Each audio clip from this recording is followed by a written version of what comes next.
Okay, listener, let's plunge into a fascinating, really complex era of English history. Yeah, we're talking the end of the Tudors with Elizabeth I, and then the start of the Stuarts with James I.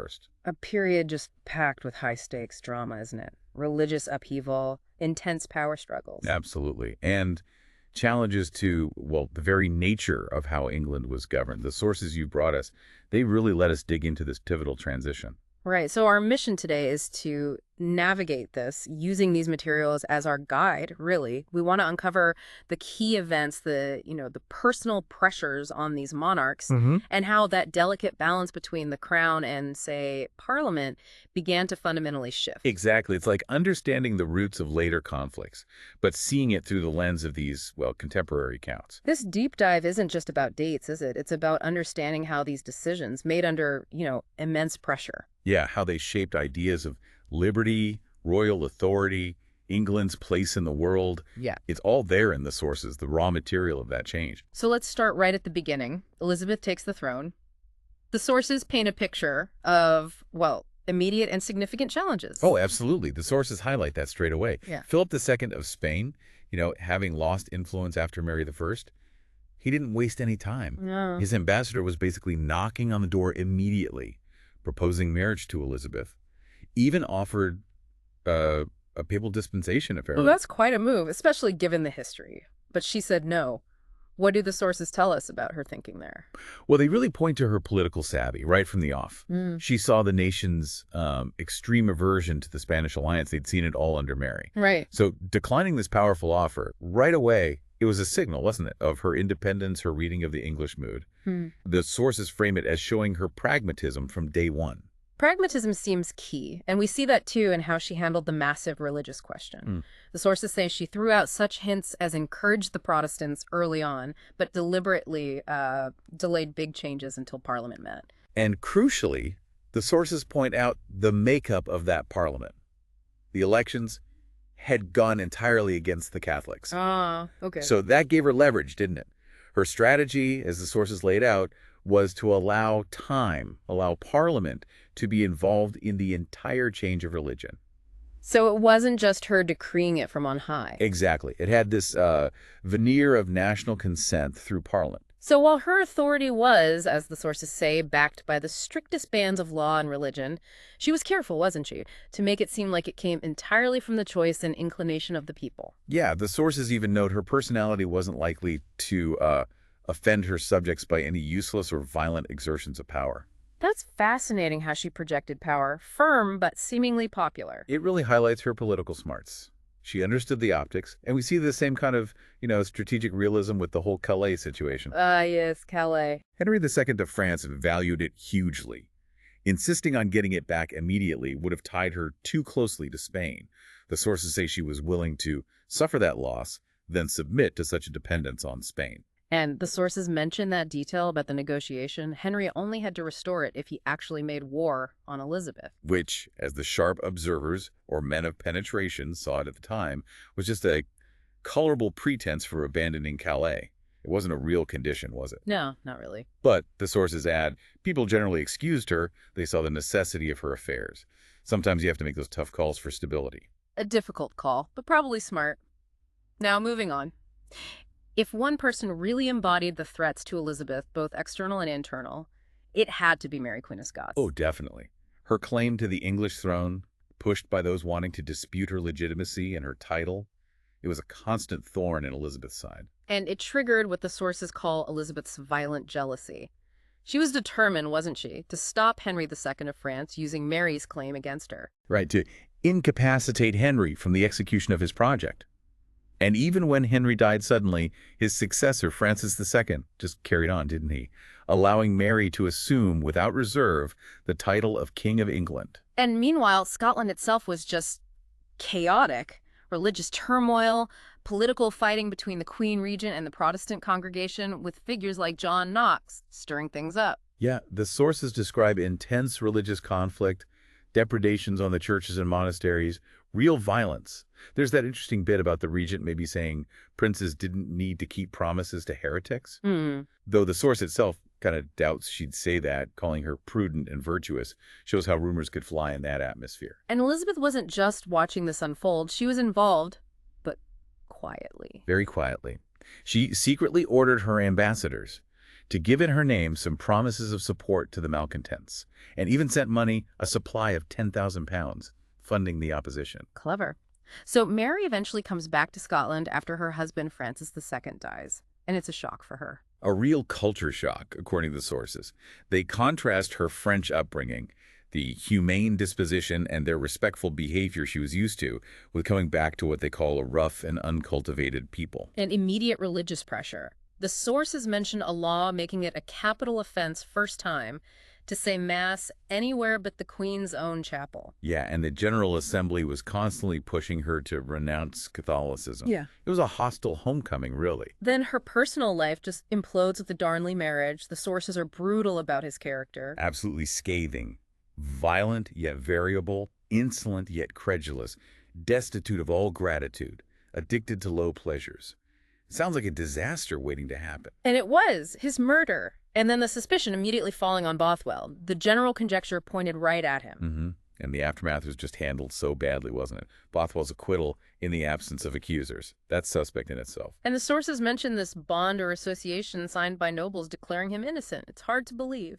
It really is. And then the detail about Bothwell getting divorced in two different courts at the same time, a popish one and a Protestant one, just bizarre. So all this chaos, Mary sticking with Bothwell, the rumors about them trying to get hold of the young Prince James, it all fueled public opinion against her. Hugely.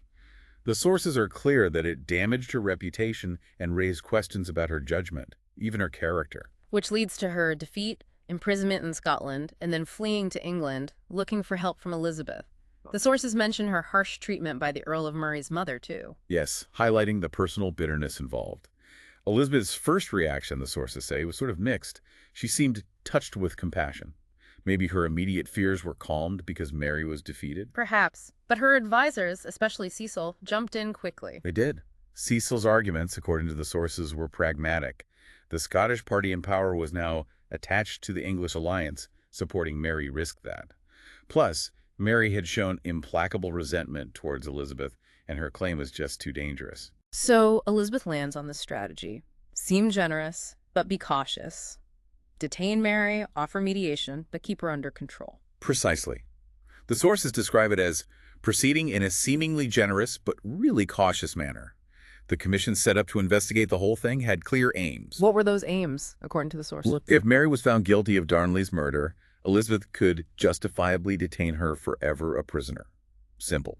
If innocent, she'd be restored, but with such strict limitations that Elizabeth would basically be the absolute mistress of the kingdom, Scotland, anyway. A win-win for Elizabeth's power, essentially. Pretty much. And Murray laid out the charges, corresponding with Bothwell, consenting to the murder, going along with the violence. The evidence included letters, the infamous casket letters, Ah, yes. interpreted as proof of guilt, and a servant's confession. Mary fought back, though. Demanded to see Elizabeth. She did. Demanded to answer Elizabeth in person, which the source says was a concession which would never be granted. She also accused Murray and his group of being the real murderers. But the investigation concluded her guilt was proven. That's what the source states. Ascertained by undoubted proof, which gave Elizabeth the justification she needed to keep Mary imprisoned indefinitely. But keeping her locked up didn't end the threat, did it? Mary was still plotting. Exactly. Her intrigues and insinuating behavior, as the sources put it, kept stirring up her supporters, especially Catholics. Constant plots, constant anxiety for Elizabeth's government. So Elizabeth's strategy became, what, keep negotiating? Sort of stringing her along, yeah. The sources say she wanted to avoid breaking absolutely with the Queen of Scots, to keep her always in hopes of an accommodation, to negotiate perpetually with her, keep her contained but hopeful. We see things like the Norfolk marriage plot. Norfolk gets let off with a warning initially. But then comes the big one, the Babington plot. Right, involving John Ballard, one of those seminary priests trained abroad the sources mention, educated with a view to the crown of martyrdom. The aim was clear. Dethrone Elizabeth. Restore Catholicism. Babington was the go-between, writing to Mary.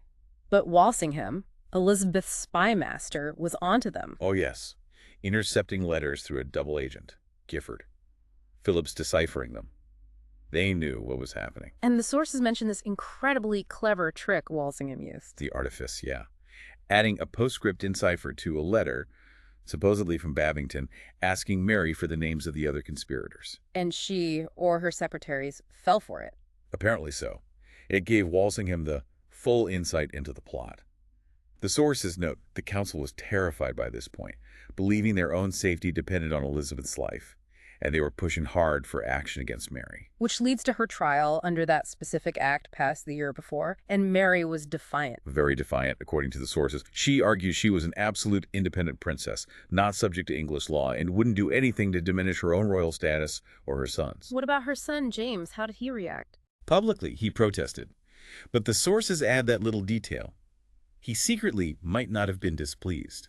Her removal cleared a potential obstacle for his own succession, didn't it? True. And Elizabeth, she seemed reluctant. Showed some reluctance, yeah, somewhat moved, and later tried to blame her secretary, Davison, for the warrant being sent. Whether that was genuine or political theater, hard to say for sure. Mary's final moments, though, the sources paint a picture of real composure. Remarkable composure. Supped sparingly, comforted her servants, faced death, asserting her faith, her royal lineage. The detail about the Earl of Kent telling her she died for her religion and her request for a confessor being denied. It really underscores the religious intensity of it all. Her execution removes a huge threat, but Elizabeth's later reign wasn't exactly smooth sailing, was it? Still lots of domestic friction. No, definitely not. Especially the ongoing religious tensions. Conformity was enforced strictly. The sources mention fines for not going to church, harsh penalties for Catholic practices, even treating reconciliation with Rome as treason. And those seminary priests trained abroad were a big part of the problem for the government. The sources say they were educated with a view to the crown of martyrdom, actively spreading hatred against Elizabeth, calling her a usurper, a schismatic, a heretic. And Elizabeth's stance was firm, no deviation allowed. Pretty much. A letter quoted says, "No man should be suffered to decline, either on the left or on the right hand, from the drawn line limited by authority." But the Puritans, wanting more reform, kept pushing too. This period also sees more open friction with Parliament, doesn't it? Moving beyond just Mary, Queen of Scots, challenges to royal prerogative. Yeah, Peter Wentworth keeps popping up in the sources, pushing on free speech and the succession. And the big controversy over monopolies and patents, that really caused trouble. It did. The Commons tried to tackle it with bills and petitions, like Morse's bill, directly challenging the Queen's right to grant these exclusive, often unpopular economic privileges. How did Elizabeth react to that? Uncompromisingly, according to the sources, asserted her prerogative, called in the Speaker, seized the bill, even imprisoned members like Morris. It shows the clear limits she put on what Parliament could discuss. There's that story about Bacon saving someone from the rack just for dedicating a book to Essex. Yeah, Hayward. It really speaks volumes about the potential for arbitrary power, doesn't it? And the judiciary wasn't much help either. How so? Well, the sources note, judges held office during pleasure, meaning the Queen could dismiss them, so they never failed to second all the views of the Crown. Not exactly independent. So even when Elizabeth released people like Wentworth or Morris later, the sources suggest her seeming lenity just indirectly retained the power which she had assumed. And the Commons complained about other things too, like the power of the High Commission Court and the Privy Council to imprison people without trial or bail. The sources give other examples of this arbitrary power too, like martial law. Yes, apparently it could be used over the whole people during disturbances. Anyone could be punished as a rebel just on suspicion. Bacon supposedly thought Essex getting a normal trial was a favor compared to facing martial law. Wow. And pressing men for service, forcing people into jobs they didn't want. Even Burleigh suggesting that scheme to grab church revenues from vacant posts seen as highly arbitrary, and things like embargoes on goods, like the crimson silks before her coronation. It shows the wide scope of power the monarch claimed. And Elizabeth explicitly told Parliament to stay out of state matters or ecclesiastical causes. Absolutely. So even though Parliament could technically make laws, the sources say this power was still more insignificant than granting money, because so many important topics were simply off limits. Shifting focus to the international stage, the big one is Spain. Definitely. Philip II's power had grown massively, especially after adding Portugal and its empire. Huge resources, huge naval power. Which leads inevitably to the Armada. The sources mention the vast preparations. Great collection of naval stores. Yeah. But they also contrast the size. The English Royal Navy only had 28 sail, and none bigger than what we'd call a large frigate today. So where was the English advantage? According to the sources, it was in the skill and bravery of the sailors, dexterity and courage.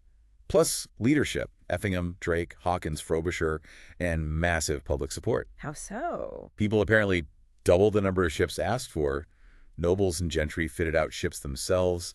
Loans were given, frankly. Real national effort. And the tactics. The sources mention the fire ships. Yeah, that stratagem of sending burning ships into the Spanish fleet to break their formation, very effective. And the result? The Armada scattered and destroyed, partly by the English attacks, partly by terrible storms.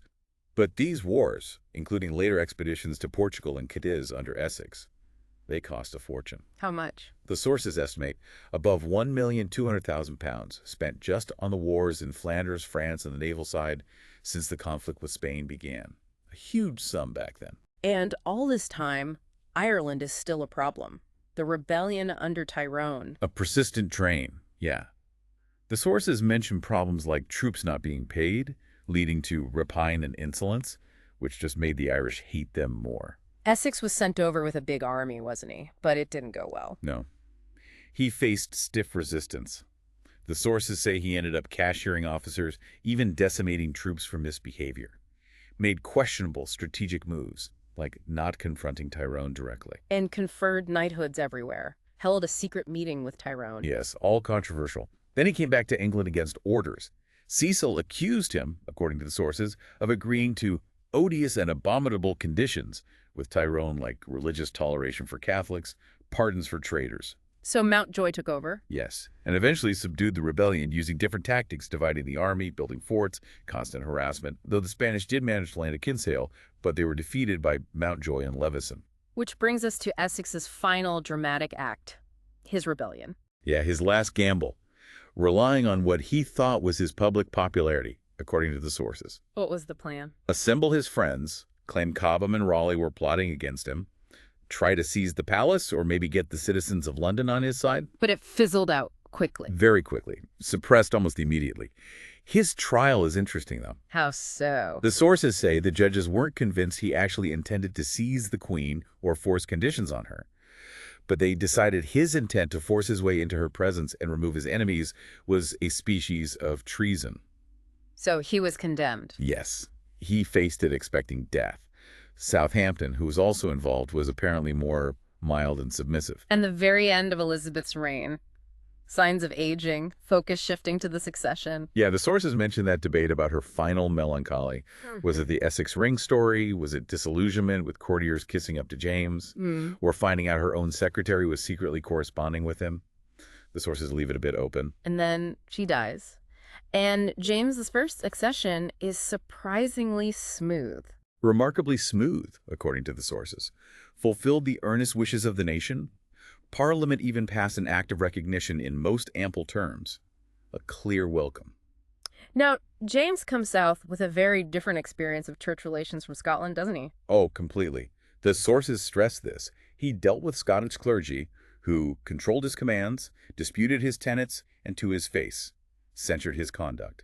Tough crowd. And that shaped his views here. Absolutely. Led directly to his famous line at the Hampton Court Conference, recorded in the sources, "No bishop, no king." He saw bishops as essential props for royal authority. So he enforced conformity, using the High Commission Court. Yes, which the sources describe as having large discretionary powers. Yeah. Punishing dissent based on rumor, suspicion. Pretty arbitrary. Although the sources do add a nuance. What's that? That James, over time, gradually abated the rigor of the anti-Catholic laws. Maybe felt less personally threatened than Elizabeth. But key figures like Bacon still believed in uniformity, no toleration. Right. The sources quote, Bacon thinking the uniformity in religion was absolutely necessary. And James still managed to annoy the Puritans with things like the Book of Sports, allowing games on Sundays, which they saw as profane. Then comes the Gunpowder Plot, a huge shock. Massive. The sources are clear. The motive was religious zeal conspirators wanting to establish the Catholic religion by wiping out the king, lords, and commons in one go. Foiled by that warning letter to Lord Monteagle. Exactly. Led to finding Guy Fawkes. The sources mentioned some suspicion at the time that maybe Cecil engineered it. Really? Yeah, but they conclude the confessions and trials put the reality of the plot beyond doubt.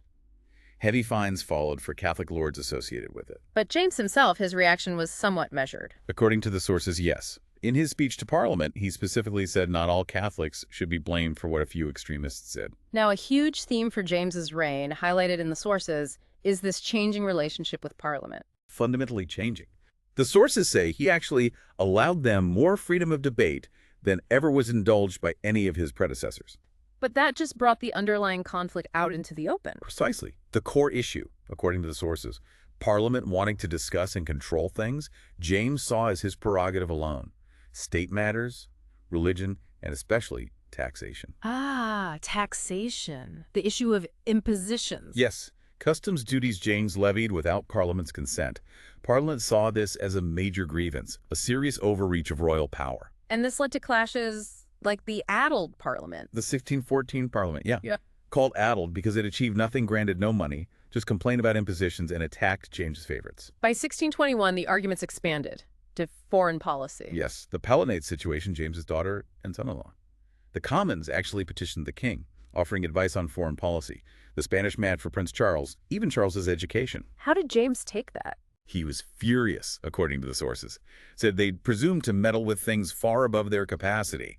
And crucially, he insisted their privileges, like free speech, weren't inherent rights, but came from the grace and permission of his ancestors. Which provoked the Commons' famous protestation. It did, asserting their privileges were the ancient and undoubted birthright and inheritance of English subjects, a direct challenge to James's whole view. And James's reaction to that, physically tearing it out of the journal. Yeah, the sources record that dramatic moment, sending for the Commons Journal and ripping out the protestation with his own hand before the council. Symbolic and powerful. The sources make an interesting distinction here, don't they, between James's theory and practice? They do. James's despotism was more speculative than practical. Lots of talk about divine right. But the Commons' independence was the reverse. They were actually acting on their claims more and more. The debate about where power comes from the king or the people was right out in the open. Turning to foreign policy, James was really focused on Spain, wasn't he? Driven by peace. Yes. The sources mentioned his pacific disposition. He preferred negotiation. Poured energy into arranging the marriage between Charles and the Spanish Infanta, hoping it would also help get the Palatinate back for his son-in-law. And the sources mention secret treaty articles, promising Catholic tolerance. Yes, which would have been explosive if widely known. Then there was that controversial trip Charles and Buckingham took to Spain themselves. Which didn't end well, and Buckingham played a big role in the breakdown. Seems so, according to the sources. He apparently persuaded Charles, and then James, to ditch the Spanish match. Then he comes back to England. And tells Parliament a story blaming Spain, and asks for war. Exactly. A dramatic narrative, the sources say. And Parliament, maybe surprisingly, went for it enthusiastically, despite the cost. James's court life gets mentioned too. Favorites like Somerset and Buckingham. Yes, powerful figures controlling access. The Overbury scandal involving Somerset is mentioned as a darker side of court intrigue. And financially, James was always struggling. Intolerable debts, the sources say. How did he raise money? Selling titles, creating the baronetcy specifically for cash, privy seals, demanding benevolences, which were basically forced loans, anything outside Parliament. And parliamentary subsidies weren't enough anyway. No, because the assessment method was stuck in the past. Based on old land values, it just didn't reflect rising prices and rents. So the crown was always short, as the sources point out. He also sold back those cautionary towns to the Dutch, Flushing and Brill. Yes, a controversial move. Some saw it as losing leverage, others as a necessary saving given the cost of keeping troops there. What about the broader economy and society? What did the sources say? They touch on trade, the East India Company, merchant adventurers, note the high interest rate, maybe indicating high profits but perhaps slow commercial progress overall. Social challenges too, a multitude of rogues, vagabonds, problems with law enforcement, corrupt magistrates sometimes. And literature. Comparisons between Spencer Johnson and Shakespeare, with that interesting note about Shakespeare being born in a rude age and educated in the lowest manner, yet still a prodigy. And finally, a really major development under James, the start of American colonies. Hugely significant. The sources describe them as established on the noblest footing, contrasting it with the Spanish gold hunt. And their long-term impact. Though poor initially, the sources say they promoted navigation, industry, and crucially fostered the spirit of independency, often settled by people discontented with the established church and monarchy, seeds of something different being planted. So, wrapping this up, comparing the reigns based on these sources, Elizabeth comes across as arbitrary, yes, but also vigorous, pragmatic, popular, effective at managing power. Well, James, despite talking a bigger game about absolute divine right, that speculative system, seemed to struggle more with the actual control, the finances, managing Parliament. He claimed more, perhaps, but wielded power less effectively. And that growing rift between crown and parliament is central, isn't it? Absolutely. Elizabeth navigated it, skillfully maybe, but James's approach just seemed to widen the gap. The English Constitution, as the sources show it, was definitely imperfect and unformed, constantly shifting. And religion, particularly Puritanism, was often the fuel for resistance. The sources strongly suggest that, giving people a conviction, a courage that was unsurmountable by any human obstacle. So the struggles we've traced here, documented in these sources, they really do lay the groundwork for the conflicts to come, like the Civil War. You can absolutely see the foundations being laid. Studying it through these accounts gives you that richer sense of why it happened. The contested ideas, the divisions, the pressures, the personalities. It wasn't inevitable, maybe, but you see the path forming. Which leaves us with that final thought, doesn't it? Given that tension, the monarch's claims versus emerging ideas of liberty and property was a clash almost unavoidable once Elizabeth's, let's say, more politically adept hand was replaced by James's more theoretical, assertive style. Could different choices have led England down another road? Something for you, the listener, to ponder.